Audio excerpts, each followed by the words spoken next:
अब मैं कल बताए थे करंट के बारे में सारा चीज। अब उसका आगे चलते हैं।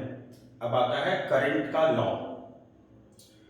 हम बताए थे कि कोई भी ऐसा क्वांटिटी जिसके पास डायरेक्शन हो, लेकिन डायरेक्शन होने के बावजूद भी वो वेक्टर नहीं हो पा रहा है, क्योंकि वेक्टर के नियम को फॉलो नहीं कर पा रहा है, तो उस केस में उसका नियम कानून अलग होता है। जैसे एग्जांपल प्रेशर। प्रेशर के पास डायरेक्शन होने के बावजूद भी नियम कानून अलग है। प्रेशर स्केलर क्वांटिटी होता है, तो वहां पे चलता है नियम पास्कल्स लॉ। ऐसे ही करंट के साथ भी, करंट स्केलर होता है, डायरेक्शन इसके पास भी होता है, higher potential to lower potential flow करता है, और बैटरी के अंदर में lower potential to higher potential flow करता है। तो करंट जिस लॉ को फॉलो करता है उस लॉ को बोलते हैं किरचॉफ्स लॉ। अब हम लोग पढ़ेंगे किरचॉफ्स लॉ।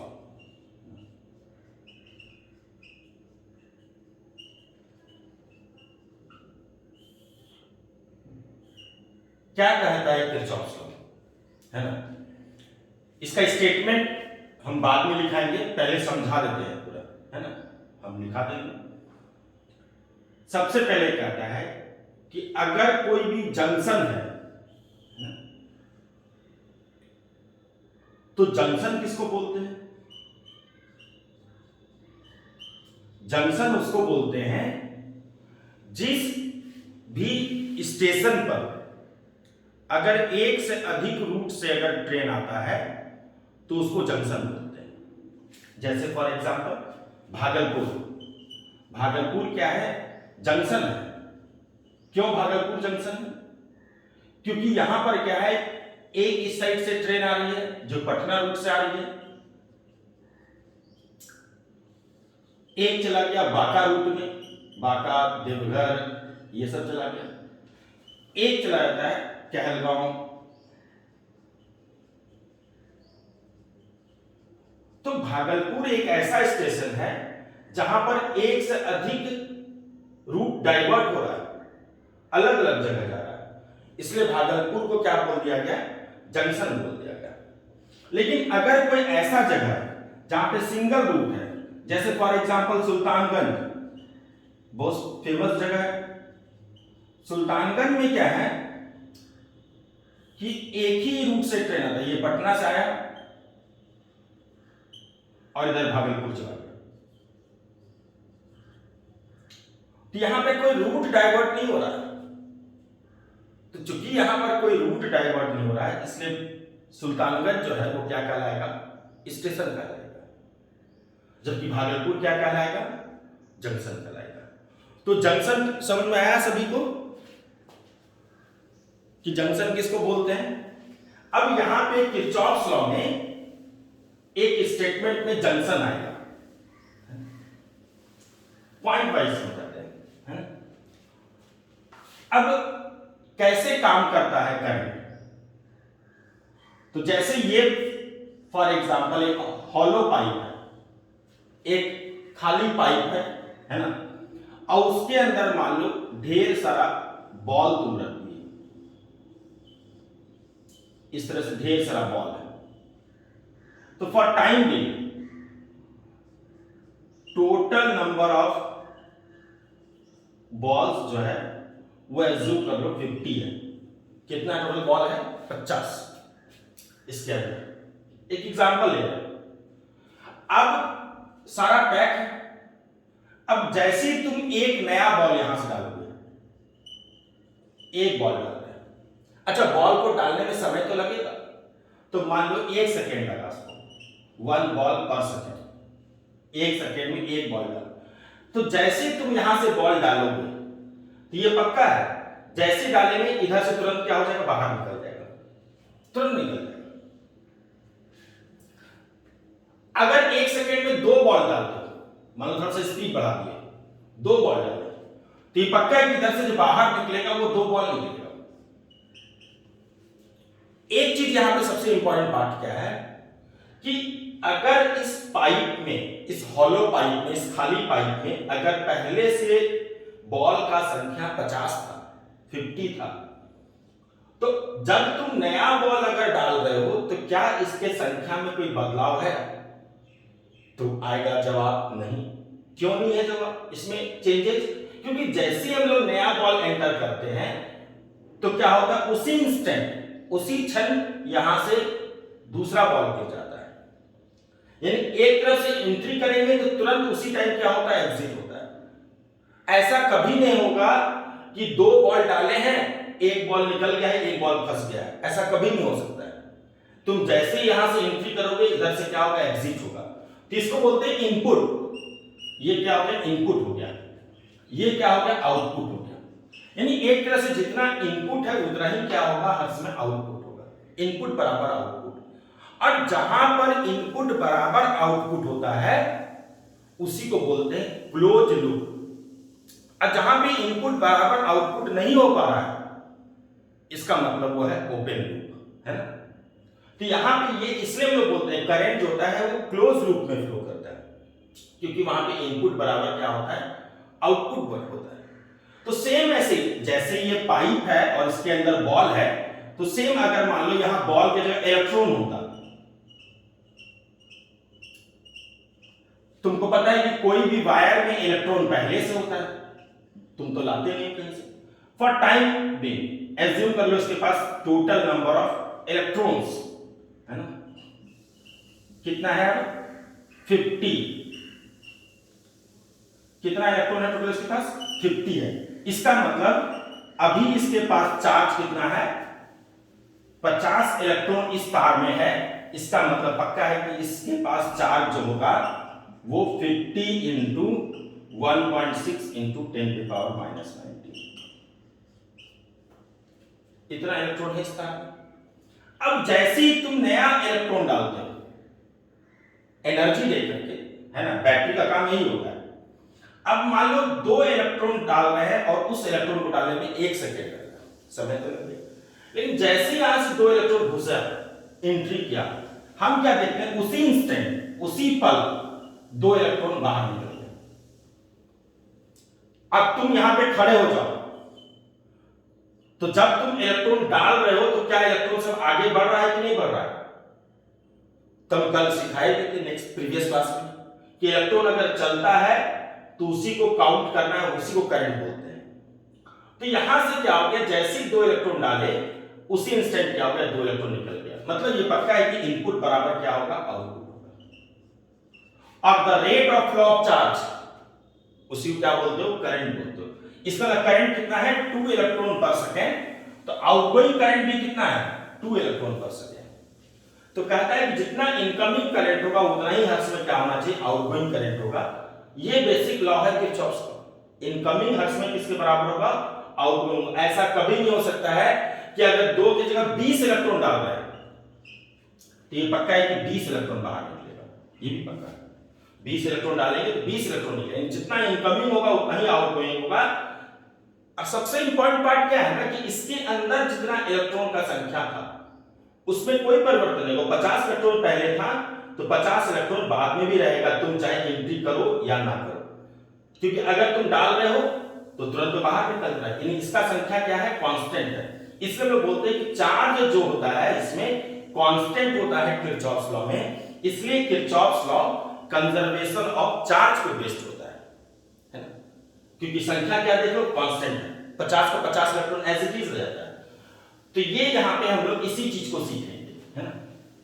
तो किरचॉफ्स लॉ में ध्यान क्या रखना है कि इसमें चार्ज जो होता है वो क्या रहता है, कंजर्व रहता है। और इनकमिंग बराबर हर समय क्या होता है, आउटगोइंग होता है। क्या कहता है किरचॉफ्स लॉ, स्टेटमेंट देखो, नेट करंट, नेट मतलब total current, net current at a junction, junction मतलब जहां पर एक से अधिक ब्रांचिंग डाइवर्ट होगा, net current at a junction is equal to 0। Net current कितना होगा, 0 होगा। And it is based on conservation of charge.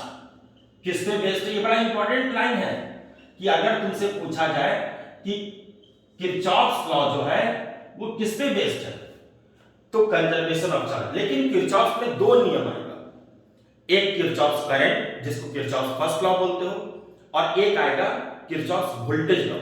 तो अभी जो हम लोग पढ़ रहे हैं इसमें पूरा लिखेंगे हम लोग, इसलिए इसको बोलते हैं Kirchhoff current law. Short form में इसको केसीएल भी बोल देते हैं, है ना, यानी पढ़ाने के टाइम में केसीएल बार बार बोलेंगे। तो किरचॉफ करंट लॉ या किरचॉफ फर्स्ट लॉ का स्टेटमेंट हो गया कि इसमें जो टोटल करंट होता है वो कितना होता है, जीरो होता है, और ये किस पे बेस्ड होता है, कंजर्वेशन ऑफ चार्ज पे बेस्ड होता है। क्या कहता है आप देखना, ये अगर कोई जंक्शन है,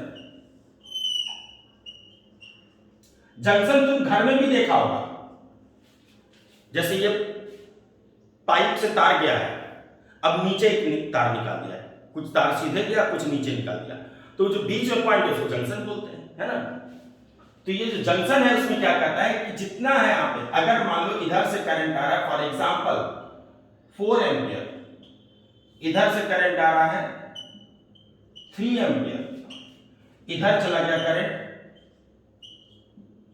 2 एम्पियर, इधर जाएगा 5। यानी कहने का है, देखो एरो देखना, ध्यान देना, जितना इनकमिंग है उतना हर्ट्ज में क्या होगा, आउटगोइंग।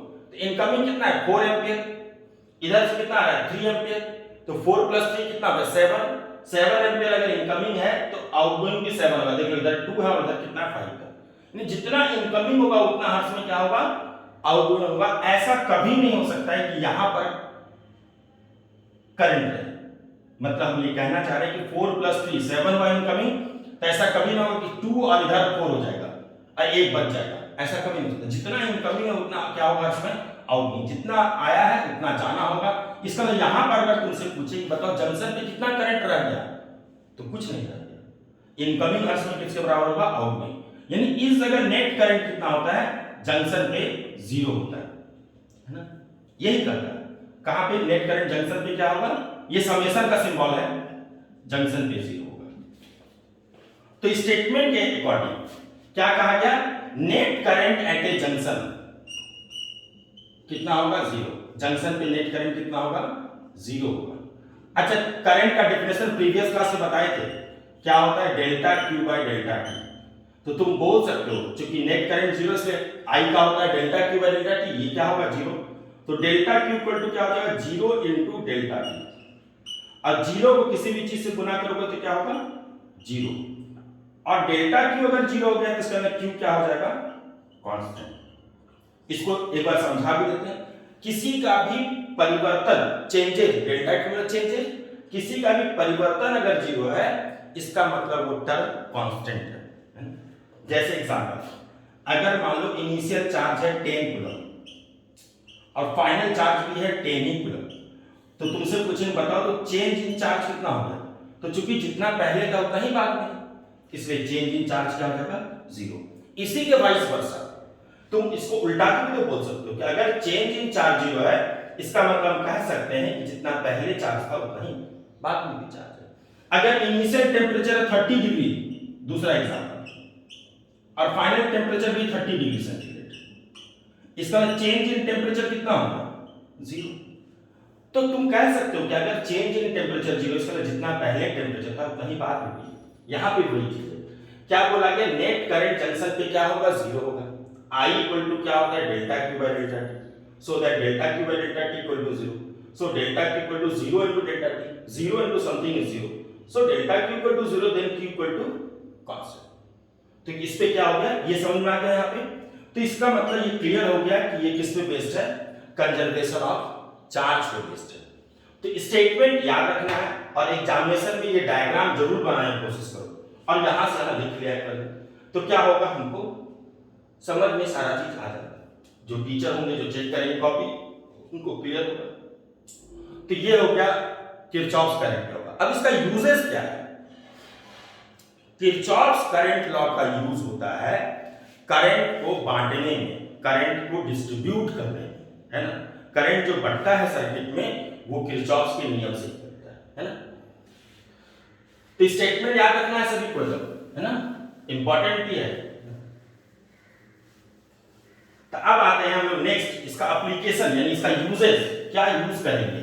तो किरचॉफ करंट लॉ का यूज कर रहे हैं हम लोग सर्किट में कि करंट कैसे डिस्ट्रीब्यूट होता है। कितना भी कॉम्प्लेक्स सर्किट रहे, डरना नहीं है। जैसे ये अगर कोई भी सर्किट है,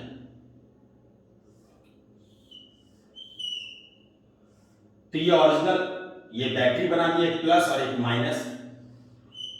फॉर एग्जांपल ये 12 वोल्ट का बैटरी है, इसका मतलब ये 12 वोल्ट हो गया, ये 0 वोल्ट हो गया। ये रेजिस्टेंस है। करंट किधर से जाता है?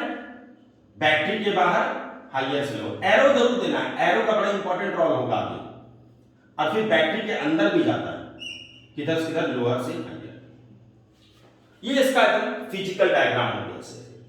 लेकिन हम लोग ऐसा बनाते नहीं है कॉपी में, होता तो ऐसे ही है। अब हम लोग बैटरी कैसे बनाते हैं, एक बड़ा और एक छोटा। कई बार लगता है कि अच्छा इसको बड़ा क्यों बनाया गया है? तो बड़ा इसलिए बनाया जाता है क्योंकि अगर ये 12 वोल्ट का बैटरी है, बैटरी के स्टिकर पर लिखा हुआ 12 वोल्ट, इसका मतलब पक्का है कि ये ज्यादा है और ये कम है। तो जो ज्यादा होगा इसलिए इसको ज्यादा लंबा दिखाती है, ये कम पोटेंशियल लोअर पोटेंशियल इसको छोटा दिखाते हैं, ये हायर पोटेंशियल इसको बड़ा दिखाते हैं। और हायर पोटेंशियल का सिंबल होता है प्लस। यानी तुम ये नहीं बोल सकते हो कि ये बड़ा इसलिए दिखाया क्योंकि ये प्लस है और ये छोटा इसलिए दिखाया क्योंकि ये माइनस। नहीं, बड़ा इसलिए दिखाया है साइज में क्योंकि ये हायर पोटेंशियल है, छोटा इसलिए दिखा दिया है क्योंकि ये लोअर पोटेंशियल है ना। और बैटरी के स्टिकर पर अगर लिखा रहता है 12 वोल्ट, इसका मतलब इन दोनों का डिफरेंस लिखा रहता है। अब ये बैटरी यहां बन गया, अब ये रेजिस्टेंस मतलब बल्ब, फैन, ये सब रेजिस्टेंस का एग्जांपल है, डिस्टरबेंस एक तरह से। अब इसके बाद यही चीज आएगा करंट पर रेजिस्टेंस। तो यहां से करंट चला, किससे? हाइयर से।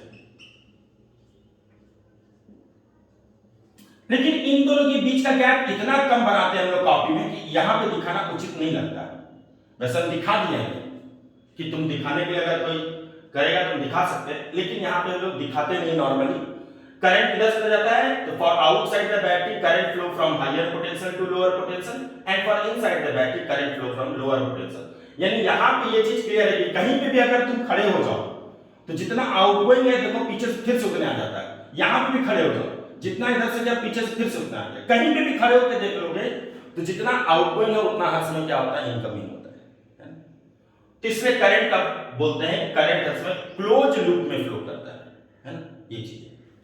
अब इसका सर्किट हम लोग कैसे बनाते हैं? हम लोग इस तरह से बनाते हैं।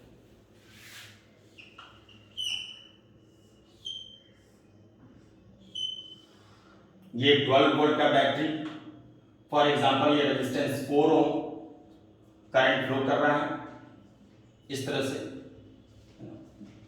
ये इसका सर्किट डायग्राम हो गया।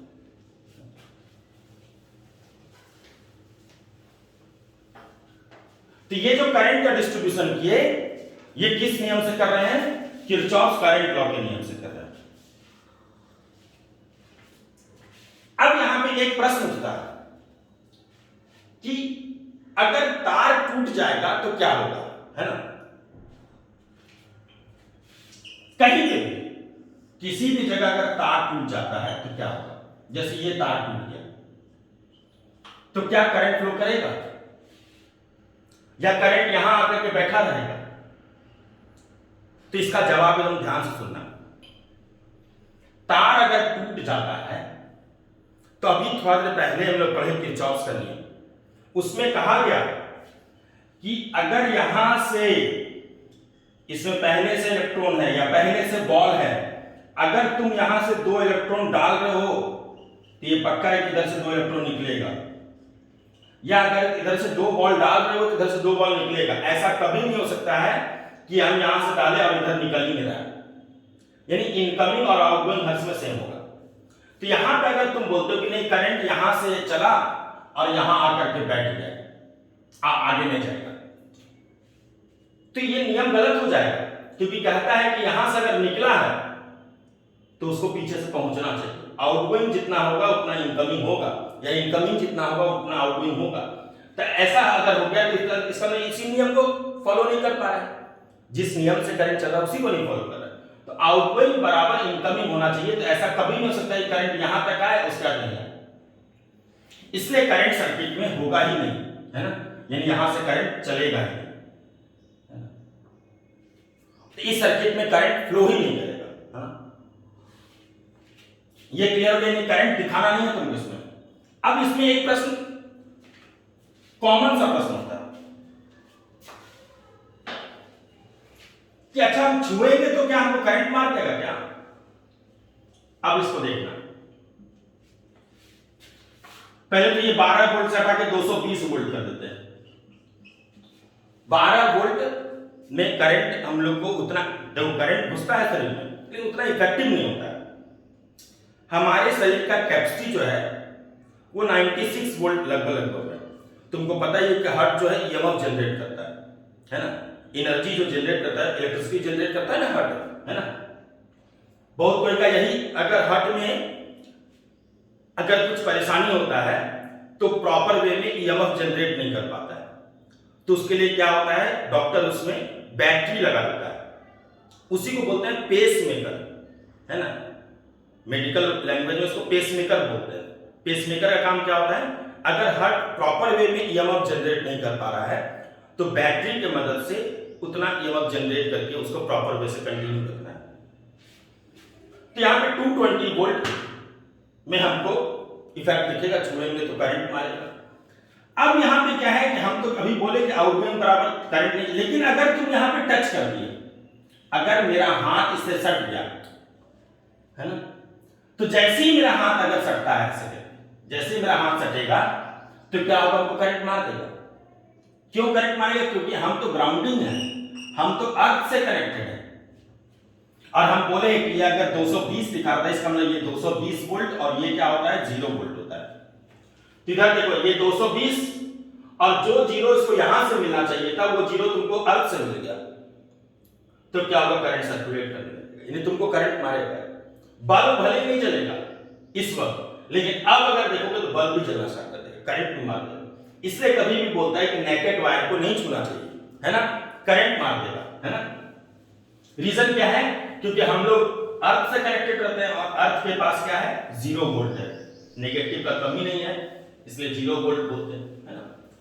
अब आते हैं इसके आगे, है ना, कैसे डिस्ट्रीब्यूट करें। देखो, कितना भी बैटरी रहे, कितना भी रेजिस्टेंस रहे, तुमको डरना नहीं है, एकदम नहीं डरना है, कुछ भी दे देगा। जैसे फॉर एग्जांपल ये 12 वोल्ट है, ये 4 वोल्ट है। पहले तुमको जिससे मन करे, इससे या इससे, लेकिन कोशिश करना कि किसी एक ही बैटरी से करंट फ्लो कराए, दोनों से नहीं कराए, किसी एक बैटरी से। अब इससे या इससे किसी एक बैटरी से करंट फ्लो करा सकते हो, ज्यादा अच्छा रहेगा 12 वोल्ट से करें। ऐसा नहीं कि 4 वोल्ट से करंट फ्लो करा देंगे, गलत हो जाएगा, ऐसा नहीं है। आंसर तो सही ही आएगा लेकिन नेगेटिव में आएगा, है ना, बस यही चीज है। तो चलो हम करते हैं, इससे करंट फ्लो कराते हैं।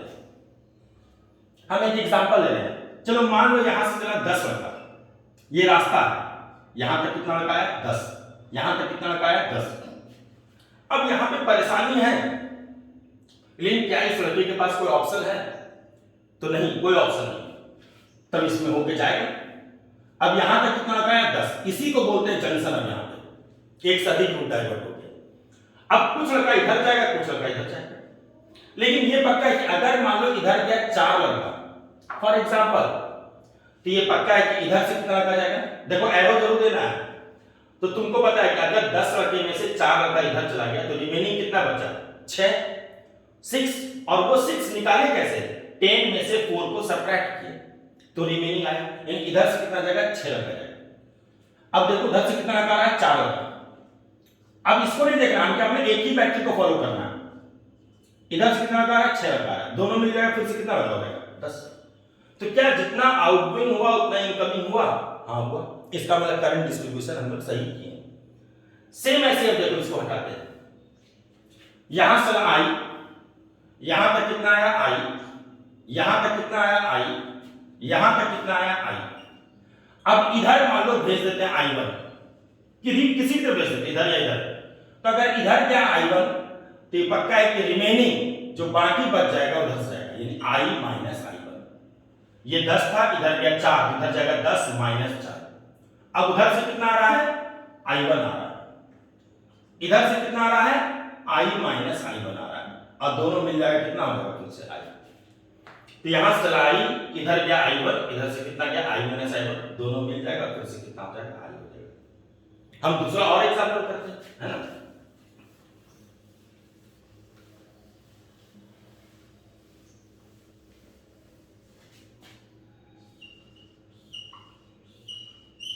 तीन तीन दे दिए तुमको, एक तो अपने मन से डर निकाल देना कि इतना इतना बैटरी दे दिया कैसे करें। हम क्या बोले, किसी एक बैटरी को फॉलो करो, किसी एक बैटरी को। तो चलो यहां से i, यहां तक i, इधर क्या i1, इधर से कितना जाएगा i माइनस i1, यहां तक कितना है i1। लेकिन इस बार इधर एक और रास्ता है, यानी फिर से ब्रांचिंग होगा। इधर से कितना गया मान लो i2, तो i1 यहां तक आ रहा था, इधर क्या i2, इधर से कितना जाएगा i1 माइनस i2। उधर से कौन आ रहा है i2 आ रहा है, इधर से इस रास्ते से कौन आ रहा है i1 माइनस i2 आ रहा है, दोनों फिर मिल जाएगा। देखो i1 माइनस i2 और i2 को ऐड करो कितना आ जाएगा फिर से i1, इधर से i1, इधर से कौन आया i माइनस i1, दोनों फिर मिल जाएगा कितना आ जाएगा i। तो ये डिस्टिंक्शन, यानी यहां से ला i, इधर गया i1, तो रिमेनिंग इधर जाएगा i माइनस i1। यहां तक आया i1, इधर गया मान लो i2, तो रिमेनिंग इधर जाएगा i1 माइनस i2। उधर से i2 आ रहा है, इधर से ये आ रहा है, दोनों फिर मिल जाएगा, यहां पे दोस्ती हो जाएगा, फिर से हो गया i1 फिर से। यहां तक i1, इधर से i माइनस i1, दोनों फिर मिल जाएगा कितना हो जाएगा i। तो क्या जितना आउटगोइंग उतना इनकमिंग है, तो हां है, इसका सही। हम क्या बोले, सिर्फ एक बैटरी को फॉलो करना, दूसरे बैटरी से मतलब नहीं रखना। और एक एग्जांपल कर देते हैं।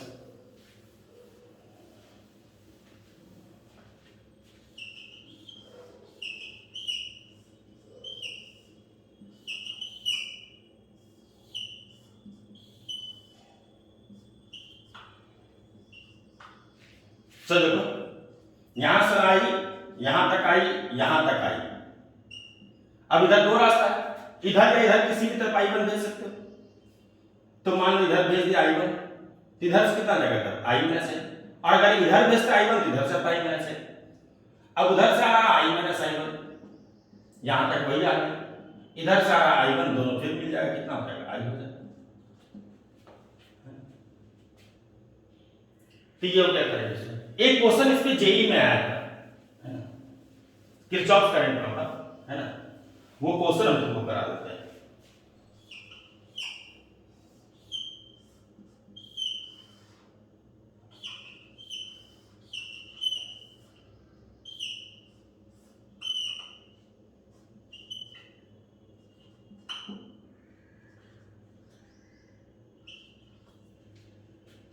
ये 3 ओम दिया हुआ था, कर दे बताओ इस 3 ओम में कितना करंट होगा, ये पूछा गया करंट अक्रॉस 3 ओम। तो देखो यहां से अगर चलता है i, यहां तक कितना है i, यहां तक कितना है i, यहां पे देखो जंक्शन है, लेकिन क्या है ना कि अगर मान लो यहां से 10 लगा, यहां तक आया 10 लगा, यहां तक आया 10 लगा, अगर इधर एक भी लड़का चला जाएगा तो इधर 9 लड़का पहुंचेगा। अगर इधर एक भी लड़का चला जाएगा इधर से कितना पहुंचेगा 9। हम क्या सीखे थे, जितना आउटगोइंग है उतना इनकमिंग होना चाहिए, यानी अगर 10 लड़का निकला है 10 पहुंचना चाहिए, और ये तभी संभव है जब इधर कोई नहीं जाएगा। तो अगर इधर एक भी लड़का चला जाएगा इधर से कम पहुंचेगा। तो क्या बोले, जितना आउटगोइंग है उतना हर समय इनकमिंग होना चाहिए, इस नियम को सबसे पहले फॉलो कराना है। तो ये तभी संभव है जब 10 लड़का यहां से निकला और एक भी इधर नहीं जाएगा, तभी संभव है कि 10 का 10 इधर है। इसका मतलब ये पक्का है कि यहां से अगर करंट चला आई, इधर से कोई नहीं जाएगा, सब आई इधर आएगा। तो यहां से इधर जा नहीं पाया। अब इसमें भी सेम चीज है, अगर मान लो इसे चला 5 ही लड़का, यहां तक कितना आएगा 5 लड़का आएगा। अगर इधर एक भी चला जाएगा इधर से कम पहुंच जाएगा। अगर मान लो इधर एक लड़का चला गया इधर से 4 पहुंच जाएगा, गया तो कितना 5 आया कितना 4, गलत हो गया। हम जानते हैं जितना आउटगोइंग है उतना इनकमिंग होना चाहिए, तो इसलिए 5 लड़का में एक भी इधर नहीं जाएगा, तभी संभव है कि 5 का 5 इधर है। यानी यहां से अगर चलता है फॉर एग्जांपल i1, तो यहां तक i1, यहां तक i1 और इधर कोई नहीं जाएगा, सब i1 इधर आएगा। तो इसका इस रास्ते से भी इधर नहीं आ पाया, इस रास्ते से भी इधर नहीं आ पाया, इसका मतलब करंट अक्रॉस 3 ओम कितना हो जाएगा 0। 3 ओम से कोई करंट नहीं जाएगा, यानी ये वाला बल्ब नहीं जलेगा, है ना। ये तुम्हारा जेई का क्वेश्चन है ना। इस तरह से यानी तुमको ध्यान क्या रखना है किरचॉफ्स लॉ में कि करंट जब भी डिस्ट्रीब्यूट करेंगे हम लोग आउटगोइंग इक्वल टू इनकमिंग का हर्ष में ध्यान रखेंगे। तो आज के क्लास का कंक्लूजन क्या है, आज हम लोग सीखे कि करंट किस लॉ को फॉलो करता है। तो करंट किरचॉफ्स करंट लॉ को फॉलो करता है। किरचॉफ्स करंट लॉ को किरचॉफ्स फर्स्ट लॉ भी बोलते हैं, किरचॉफ्स जंक्शन रूल भी बोलते हैं, है ना। क्या था स्टेटमेंट, नेट करंट, नेट मतलब total, net current at a junction is equal to 0, यानी जंक्शन पे टोटल करंट क्या होगा, 0 होगा, क्योंकि जितना इनकमिंग उतना तो आउटगोइंग हो जाएगा, यानी वहां पर कोई स्टे नहीं करेगा, वहां पे कोई रहेगा नहीं, इसलिए हर्ष में इनकमिंग बराबर क्या होगा, आउटगोइंग। और किस पे बेस्ड था ये, तो कंजर्वेशन ऑफ चार्ज पे बेस्ड था। एप्लीकेशन क्या काम करते हैं इस काम में, किरचॉफ्स करंट लॉ यूज कहां करते हैं, कोई भी लॉ का यूज करें कि नहीं, तो किरचॉफ्स करंट लॉ यूज हम लोग करते हैं करंट को डिस्ट्रीब्यूट करते हैं, है ना। अब इसके बाद कल जो है नेक्स्ट क्लास होगा, उसमें हम लोग पढ़ेंगे अब रेजिस्टेंस, है ना। तो करंट का ये हो गया, करंट का सारा बेसिक खत्म हो गया, है ना। अब हम लोग रेजिस्टेंस करेंगे इसके बाद, नेक्स्ट क्लास रेजिस्टेंस का होगा। Okay, thank you so much.